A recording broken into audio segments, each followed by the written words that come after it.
fez uma preparação de praticamente um ano com essa seleção, né? Não é o prazo ideal, normalmente a gente que acompanha os clubes e as seleções, a gente sabe que os técnicos gostam de fazer um ciclo completo, que significa estar 4 anos à frente de um time para poder chegar na Copa do Mundo com o máximo de jogador testado, com o máximo de esquema testado.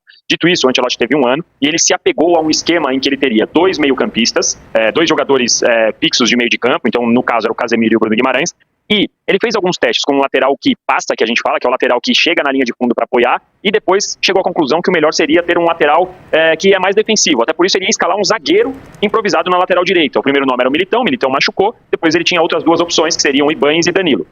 Na semana agora, ele resolveu fazer testes e percebeu que o Wesley apoiando seria legal, só que aí ele criou um outro problema, 2 problemas criados nesse novo teste. Quando ele resolve colocar um lateral que apoia, ele tinha só um lateral direito que poderia fazer essa função, que realmente apoia, que vai até a linha de fundo, e ele se machucou, ou seja, no grupo ele não teria. A hora que ele olhou para a lista, ele pensou, preciso trazer ou um outro lateral direito que consiga fazer essa mesma função que o Wesley, ou eu vou aproveitar para tapar um outro buraco. Qual é esse outro buraco? Como ele fez durante todo o período uma convocação com 2 meio-campistas, ele convocou apenas 5 nomes para esse setor. Casemiro e Fabinho, que fazem a posição que a gente chama de 5, que é o cara que fica mais na frente da área, numa obrigação de marcação. Bruno Guimarães, Danilo e Paquetá, que são os 3 que a gente chama de camisa 8, ou depende do modelo, camisa 10, que é o cara que cria, que é o cara que sai mais para armar jogo. Só que se você monta um meio de campo com 3, que era o que ele estava fazendo nessa semana, com o Casemiro, com o Bruno Guimarães e com o Paquetá, o banco de reservas teria só uma opção para setor de camisa 8/10, que é o Danilo.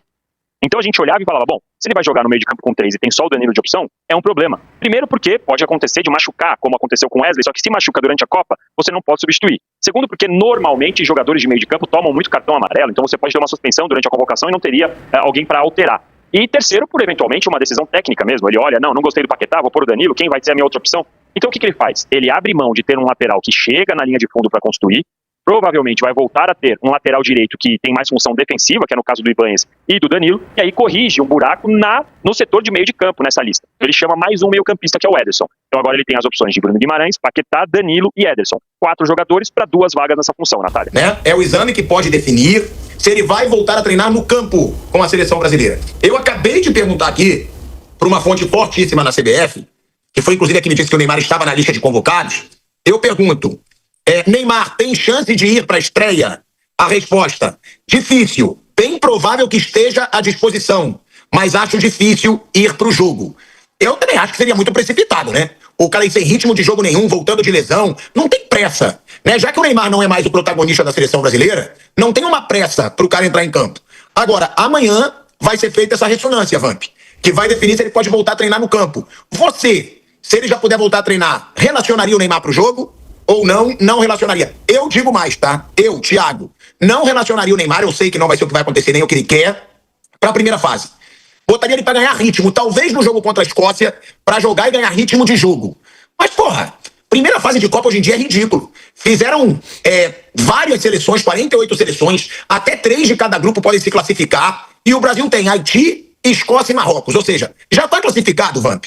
Eu seguraria o Neymar para ele entrar. Tomara que amanhã dê tudo certo, o exame saia tudo correto, dê tudo certo. E provavelmente eu concordo com você. Eu acho que para Marrocos e até o próprio Haiti, não. Talvez no segundo tempo ali, 20 minutos, 30 minutos, no segundo tempo contra a Escócia. Pagar um ritmo. E depois aí vem os mata, né? Então não precisa dessa pressa. Como você falou, são 48 seleções.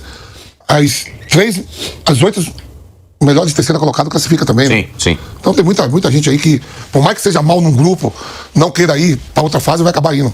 Com as eliminatórias sul-americanas, classificam 8, 7, sei lá, de 9. Eu acho que ele estando tudo bem, volta lá no campo com bola, ainda não enfrenta o Marrocos, tampouco o Haiti, e ali pro segundo tempo contra a Escócia. Então a única chance que eu vejo do Neymar entrar em campo, digamos assim, com pressa, é se o Brasil tiver arriscado. Porque se o Brasil jogar com o Marrocos e ganhar, aí o Brasil vai lá, vai dar uma cacetada no Haiti, já vai se classificar. Classificando, vão tentar segurar ele ou pra próxima fase do mata-mata, ou então, se precisar, oitavas final de Copa do Mundo. Mas justamente por ele ser protagonista, Vampeta. Porque se não fosse protagonista, o Neymar, sequer nessa lista de Copa do Mundo estava. É que o Neymar pode criar problema se não jogar. Eu vou trazer informação, tá? Não é opinião. Eu fui informado na época, falei muito aqui, inclusive, o Vamp sabe, que uma grande preocupação do Ancelotti era que o Neymar se achasse ainda o intocável da seleção brasileira, tá? Depois que eles perceberam que eles convocariam o Neymar, o Ancelotti conversava muito com a cúpula da CBF, com a comissão técnica, para terem uma conversa com o Neymar, para deixar claro se seria um Neymar popstar individualista ou se seria um Neymar de grupo. Se seria um Neymar que não fizesse cara feia para banco, que soubesse que ele não é titular absoluto da seleção brasileira na atualidade. E pelo que foi falado, a conversa foi muito boa. Então, eu não acredito, é claro, se chegar até a semifinal e o Neymar não entrar num jogo, óbvio que ele pode ficar puto. Mas eu não acredito, diante de tudo que eu conversei, né, com pessoas, inclusive, da comissão técnica, com pessoas da CBF, eu não acredito que o Neymar vai ficar puto de ficar no banco, de não entrar num determinado jogo, até porque ele seria muito burro. Sim, opinador. Puto. Calma aí, rapidinho. Tá. Ele seria muito puto muito burro de ficar puto por não entrar nesses primeiros jogos. Eu acho que ele tem que agradecer ele não jogar esses primeiros jogos, porque ele precisa ganhar ritmo.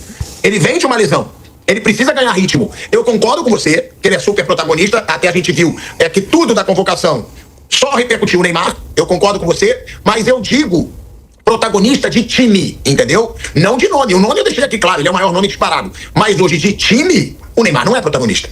O Neymar ele pode ser visto como um cara pra ter lampejo, como um cara pra numa genialidade decidir um jogo, como um líder, que muitos jogadores dizem que ele é esse líder, mas entendeu? Eu não vejo ele como protagonista do jogo, do time. Eu vejo ele como uma grande liderança que chega ali, que tem moral com a molecada, que pode ter lampejos. Só isso. E eu tenho certeza do que eu tô falando, porque isso foi informação que eu trouxe aqui, que o Ancelotti estava muito tenso da forma como o Neymar iria reagir, de não ser um titular absoluto, de ter que lidar com o banco de reservas. E eles tiveram essa conversa, que foi aí definida a convocação.